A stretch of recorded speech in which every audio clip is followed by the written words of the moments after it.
जब उन तीनों वीरों को फांसी के फंदे पर झुलाया था। राम सिंह, भगत सिंह और सुखदेव के मन में कुछ ना भाया था। हंसते हंसते देश की खातिर फांसी को गले लगाया था।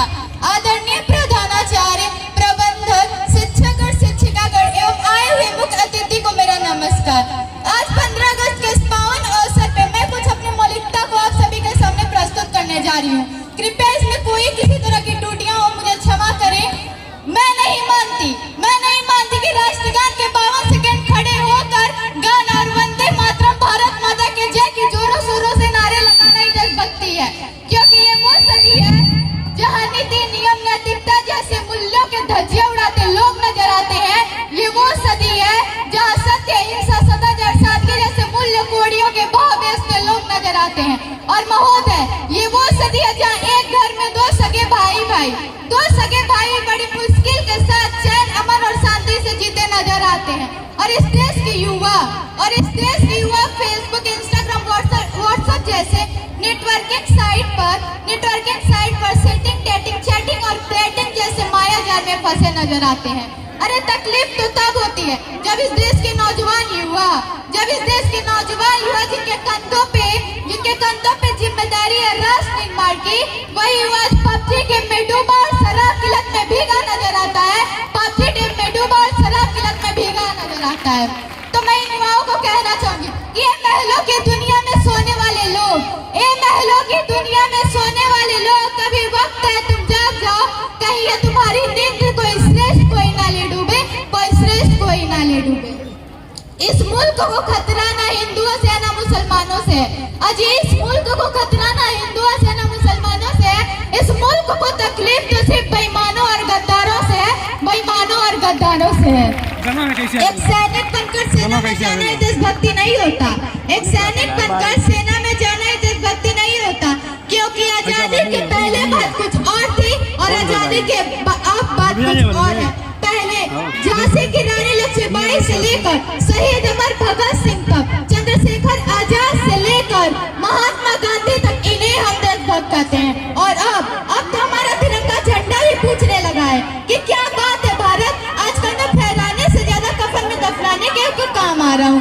अरे हृदय तो उस दिन फट गया जिस दिन एक बूढ़ी माँ अपने बेटे के चित्रों को देखकर बोली, साहब आप तो भर्ती में 1 इंच भी कम नहीं लेते, मैं आधा शरीर क्यों ले लूं।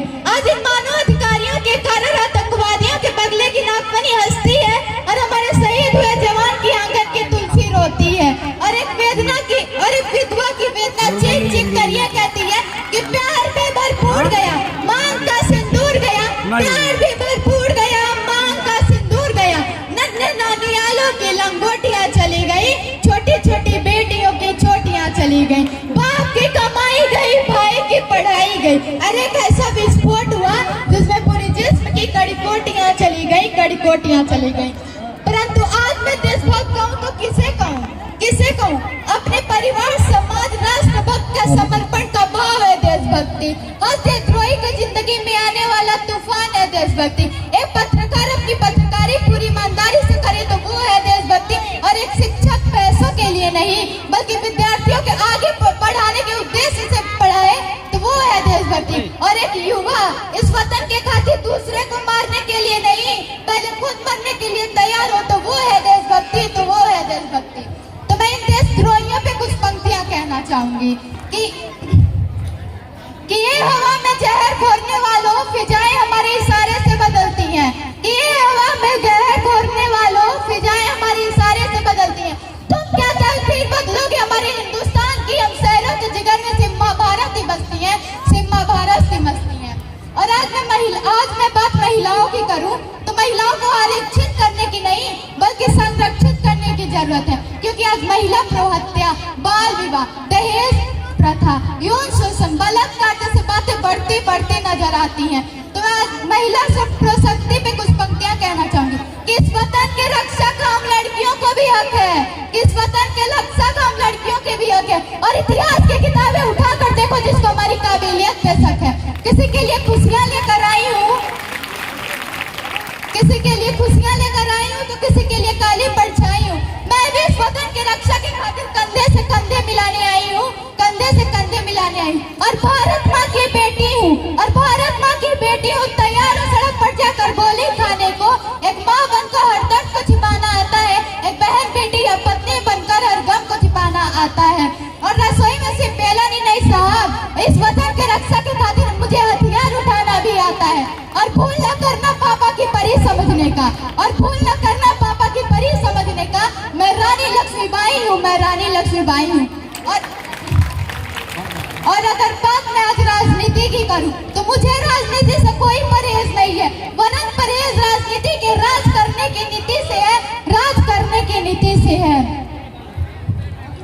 और हाँ, संसद में लड़ झगड़ के नहीं बल्कि सोच समझ के फैसले लिए जाएंगे, तब हमारा राजनीति संभव होगा। एक चुना गया उम्मीदवार राजा नहीं सेवक होना चाहिए, जो समाज के समस्याओं का निदान कर सके।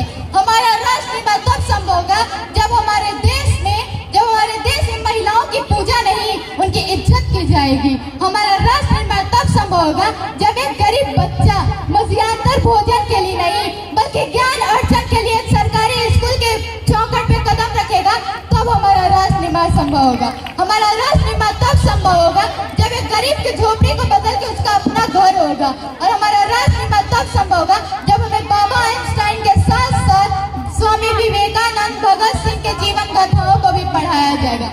और इसमें भाषण का अंत किसी शायर की पंक्तियों से करना चाहूंगी कि जो हर रात एकमात्र आजादी को लेकर सोया था, जिसके बलिदान की गाथा सुनी हिंदुस्तान का बच्चा बच्चा रोया था।